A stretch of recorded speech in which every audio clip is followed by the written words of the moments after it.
తెలంగాణ శాసనసభ ఎన్నికల్లో గులాబీ పార్టీ ఊహించని రీతిలో ఘోర పరాజయం పాలైన సంగతి తెలిసిందే. ముచ్చటగా మూడోసారి హ్యాట్రిక్ విజయంతో అధికారంలోకి వస్తామని, 114 సీట్లకు కాస్త సీట్లు తగ్గినా గెలిచేది కారు పార్టీయేనని గులాబీ నేతలు భావించారు. కానీ సీన్ రివర్స్ కావడం, కాంగ్రెస్ అధికారంలోకి రావడం, సీనియర్స్ ని ఒప్పించి సీఎంగా రేవంత్ రెడ్డి ప్రమాణ స్వీకారం చేయడం అన్ని చకచకా జరిగిపోయాయి.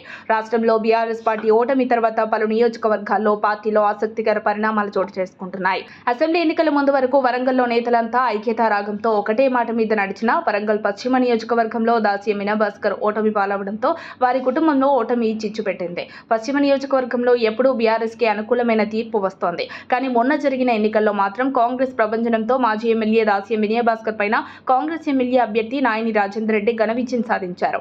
ఇదే క్రమంలో హన్మకొండ రెడ్డి కాలనీలోని ఓ ఫంక్షన్ హాల్లో ఏర్పాటు చేసిన ఆత్మీయ సమ్మేళనం కార్యక్రమంలో తన బాబాయిపై అసహనాన్ని ప్రదర్శించి బీఆర్ఎస్ పార్టీని వీడనున్నట్టు దాస్యం అభినవ్ భాస్కర్ వెల్లడించారు. త్వరలోనే దీనిపై అధికారిక ప్రకటన రానుందని ప్రచారం జరుగుతోంది. తన బాబాయి దగ్గర తనకు గుర్తింపు లేదని ఆవేదన వ్యక్తం చేసిన ఆయన పార్టీని వీడుతున్నట్లు ప్రకటించారు. వరంగల్ పశ్చిమ మాజీ ఎమ్మెల్యే దాస్యం వినయభాస్కర్ కోసం ఎన్నో సందర్భాల్లో త్యాగాలు చేశానని పేర్కొన్నారు. 2023లో జరిగిన సార్వత్రిక ఎన్నికల్లో తనకు పరకాల నుండి కాంగ్రెస్ పార్టీ ఎమ్మెల్యే అభ్యర్థిగా అవకాశం కల్పిస్తామని చెప్పినా తాను బాబాయి కోసం త్యాగం చేశానని దాస్యం అభినవ్ భాస్కర్ తెలిపారు.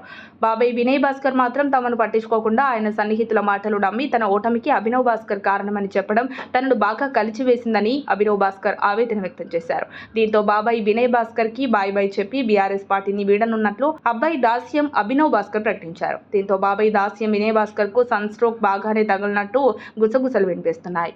ఇదే క్రమంలో దాస్యం అభినవ్ భాస్కర్ అడుగులు హస్తం వైపు పడనున్నట్లు వార్తలు గుప్పమంటున్నాయి. దీనిపై అధికారిక ప్రకటన వచ్చే వరకు వెయిట్ అండ్ సీ. మరిన్ని అప్డేట్స్ కోసం మా కాయ్ టీవీని సబ్స్క్రైబ్ చేసుకోండి. మా వీడియో కనుక మీకు నచ్చినట్లయితే లైక్ చేయండి, షేర్ చేయండి. మీ విలువైన అభిప్రాయాలను కామెంట్ బాక్స్లో తెలియజేయండి.